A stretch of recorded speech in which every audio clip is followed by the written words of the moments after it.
I am Gregory Hallows, and this is Preserve Halloween Podcast.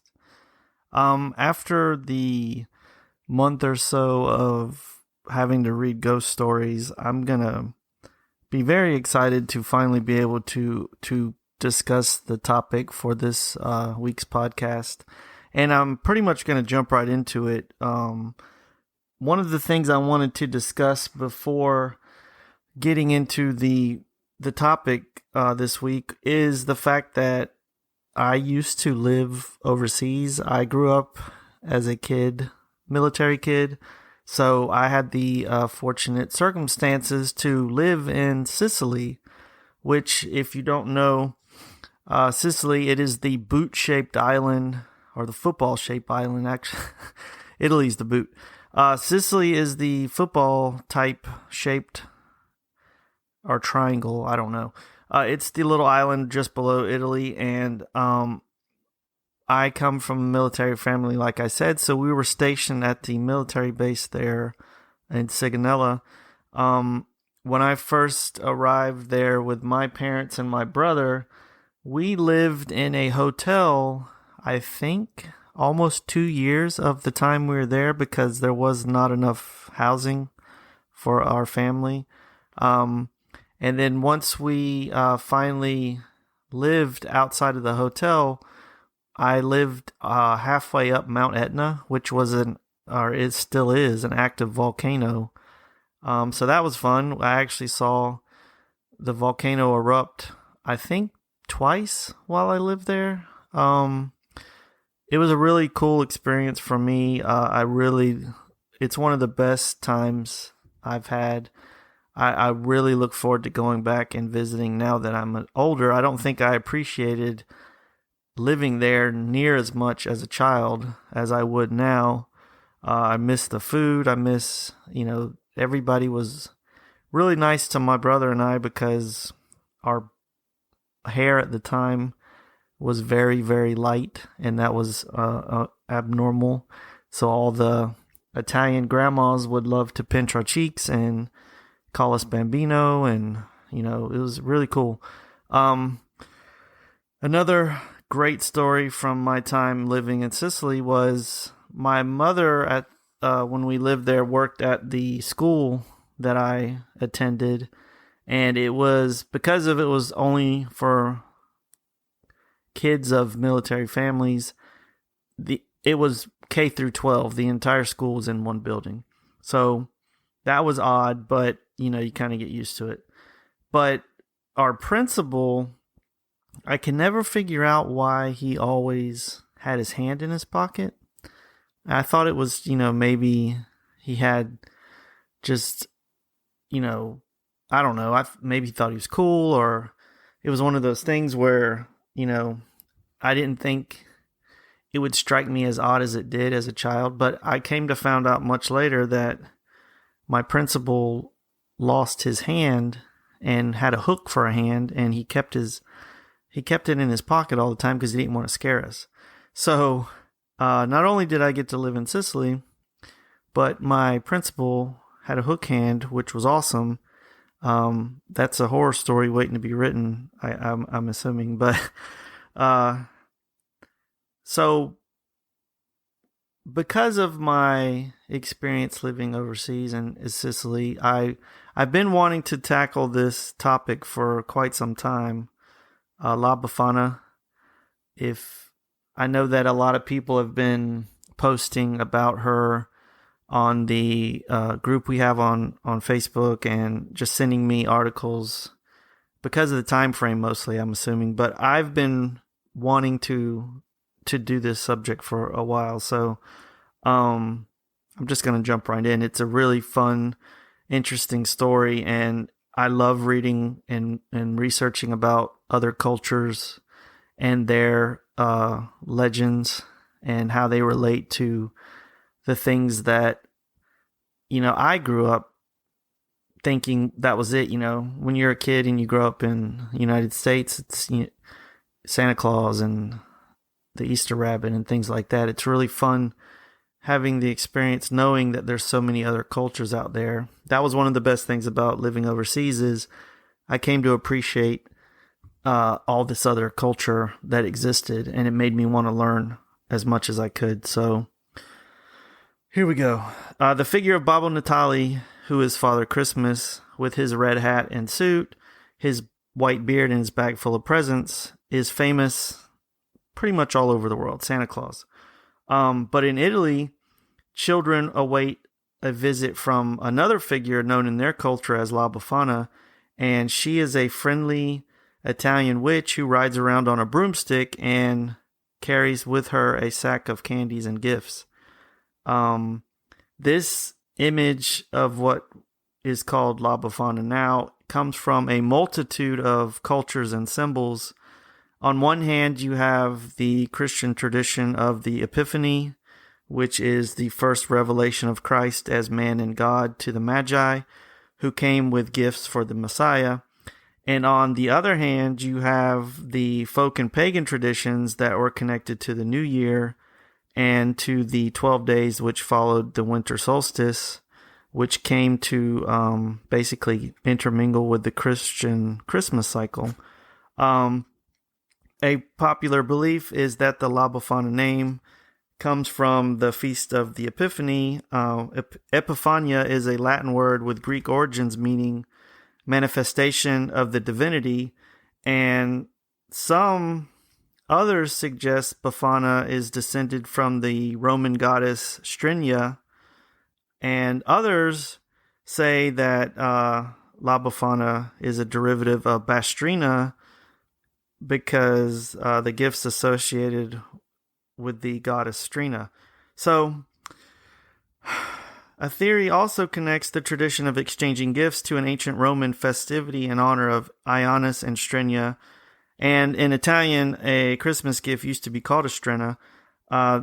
This is celebrated at the beginning of the year when the Romans used to give each other presents. In a book called The Vestiges of Ancient Manners and Customs, discoverable in modern Italy and Sicily, written or published in 1823, it says, this Befana appears to be heir at law of a certain heathen goddess called Strinia, who presided over the New Year's gifts, Strinae, from which, indeed, she derived her name.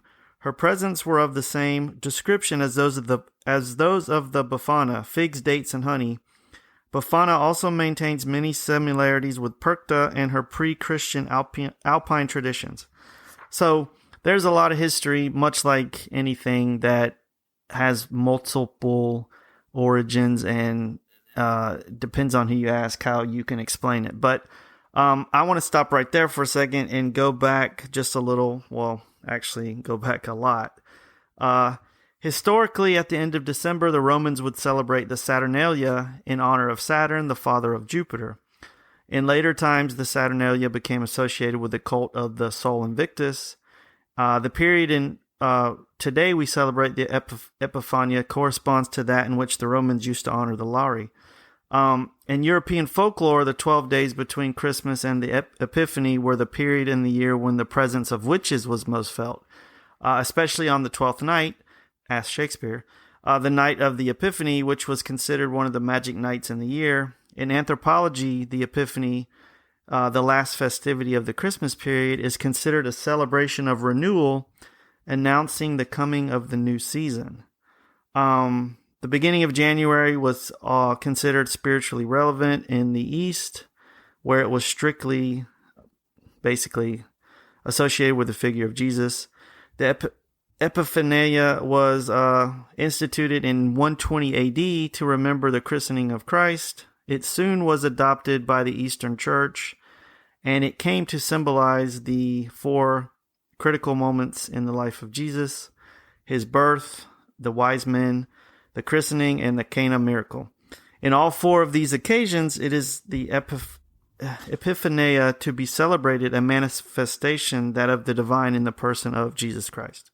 So, this celebration of the Epiphania soon got popular in the West, and the cult and celebration of Sol Invictus, which we mentioned earlier, which concluded the Saturnalia, was absorbed into the practices of Christianity, much like a lot of pagan celebrations were. And it was transformed into an Orthodox moment of worship the Sol Invictus of the Romans, the god of life and light dispensed to all existence, was transformed into the figure of Christ, who brought the light of true spirituality and knowledge to mankind. You can look back at some earlier portrayals of Christ, and you may notice the sunbeams that surround his head and his body. This was because of the association with Sol Invictus. In the 4th century, the West attributed the Epiphania, had another meeting, always of revelation, and it was highlighted by the Eastern Church. It now became a symbol of the revelation of Jesus and Christianity to the world of paganism. The figure of La Befana, the Christmas witch, was a symbol of this pagan origin, embodying a Christian feast whose celebration became particularly relevant in popular tradition. However, La Befana has origins that are way older than the Epiphany, which is usually associated with her. Her roots are pre-Christian, and they were developed, folklore and religious elements, of course, but the Celts, who once inhabited the northern regions of the country, Europe, introduced the figure of a female representation of nature to be celebrated in the middle of winter. At this time, nature was tired and empty and needed rest before being rejuvenated once again to bring the world food and sustenance during the spring. Well, she came and in the shape of an old lady and left mankind gifts of food and seeds to live on during the months she is at rest. In Italy, the Epiphany on the 6th of January marks the official end of the Christmas season, and it commemorates the day when the 3 wise men arrived at the manger of Jesus bearing gifts. These 4 figures' fates, the 3 wise men along with La Befana, were intertwined when the Magi happened upon La Befana during their quest. She hosted them for an evening in her cottage, and the next morning they invited her to accompany them to Bethlehem, but as she was busy cleaning her home, she declined. But then, after they left, she had second thoughts, and she filled a basket with gifts for the baby, Jesus, and she went off to find the 3 wise men. She followed the same North Star that they did, but she was unable to find the manger before the wise men did. The tradition of La Befana incorporates other pre-Christian elements as well. They were adapted to Christian culture and related to the celebration of the New Year. Historian Carlo Ginzburg, he relates La Befana to Nick Niven. The old lady character represents the old year that is just passed, and it's ready to be burned in order to give place to a new year. In many European countries, this tradition still exists of burning a puppet of an old lady at the beginning of the new year. It's called Giubiana in northern Italy, with what is said to be Celtic origins.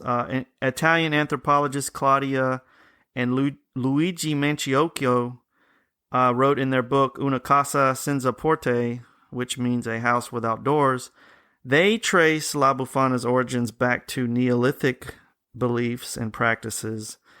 They wrote about Befana as a figure that evolved into a goddess who was associated with fertility and agriculture. But the feast of this fairy tale old lady, who is beloved but also feared by Italian children, takes its origin from the old lady who was burned in squares to celebrate the end of the year, like we mentioned earlier. This is basically a centuries-old tradition of time cycles, which you have to honor the ending and the beginning of anything. The Befana is also related to the mysterious rites of Celtic peoples who once inhabited the Pianura Padana and parts of the Alps. They would set wicker puppets on fire in honor of ancient gods. the witch, who was considered the woman magician, the priestess, who she was the one who knew all the secrets of nature. She would take the form of Befana, and the coal that she would leave to the children who were, the bad kids, that was also a symbol of fertility that was connected to bonfires. So it's crazy how all this stuff, if you look at it a certain way, it has such multiple meanings. The universal symbol that accompanies La Befana, the old lady, is the broom, which to some it resembles a magic wand, but it's also connected to the tree and nature rituals that the Celts used in the forest. In pre-Christian calendar solstice rites, where they celebrated the cycle of the sun, these were merged with the cycle of the life of man and generations. This internal cycle was represented by symbols to exercise anxieties. In many cultures, the grown-ups and children basically achieved a lot of things through the fear of punishment and expectation of reward. And the ogre and the witch at some point eventually transformed into the figures of Santa Claus and Befana, which is interesting. I never would have. Well, I guess you can think of Santa Claus as an ogre. So La Befana can represent Mother Nature. She represents a lot of things. But universally, her appearance is that of an old lady who is hunched over, has a big nose, pointy chin, is not dressed very well, and is covered in soot. Because, like Santa Claus, she gets into your house through the chimney. And on the nights between the 5th and 6th of January, she flies above the roofs, our houses, on her broomstick. And once we are all asleep, she leaves present in candy and stockings. Good children will receive lovely gifts, and bad children will get coal. So, sounds a lot like Santa Claus. La Befana is celebrated all throughout Italy and has become a national icon. I did find a recent movie that was made about La Befana, who I think in the movie she was a school teacher. I'm gonna have to find it, but it was the one movie I found that was about this figure, which is crazy because how many movies there are about Santa Claus. The town of Urbania in the province of Pesaro e Urbino, that is where the National Befana Festival is held each year. It's held between the 2nd of January and the 6th of January. They build a house of the Befana, and their post office has a mailbox that is reserved for letters addressed to Befana, which is very much like Santa Claus. In Fornovo de Taro, which is a province of Parma, they hold the meeting called the Raduno Nazionale del Befana e dei Befani, and that is held on the January 5th and 6th, and that is where hundreds of Befanas show up, and they juggle, they dance, they're there to greet all the children. I mean, basically, the children are the reason for all of this. In other parts of the world where there is a vibrant Italian community, traditions involving Befana may be observed and shared within the wider community. I think I did find a mention of one in Toronto. They have a huge Befana festival. So, the reason why I wanted to pursue a podcast on La Befana, the funny story is I saw it, and what reminded me that I've been wanting to write about it or talk about it for a while was my daughters were watching Let's Go Luna on PBS, and they actually had a little segment on La Befana, which I thought was really cool. So thank you, PBS, once again for educating my children and me too. So I would like to know if anyone out there listening has their own history or memories with La Befana. Does your family celebrate her arrival? Do you have any childhood stories? of waiting for this kind witch to bring you treats. I would love to hear all of your memories. You can write me at preservehalloween@gmail.com or find me on Instagram or Facebook. Preserve Halloween is pretty much where I'm at online.